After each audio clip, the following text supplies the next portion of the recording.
حتى إذا جاء أحدهم الموت قال رب ارجعون لعلي أعمل صالحا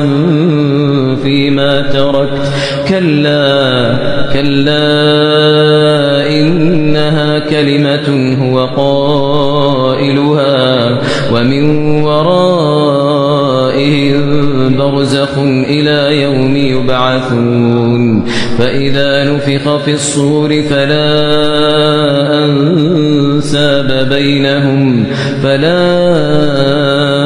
أنساب بينهم يومئذ ولا يتساءلون فمن ثقلت موازينه فأولئك هم المفلحون ومن خفت موازينه فأولئك الذين خسروا أنفسهم في جهنم خالدون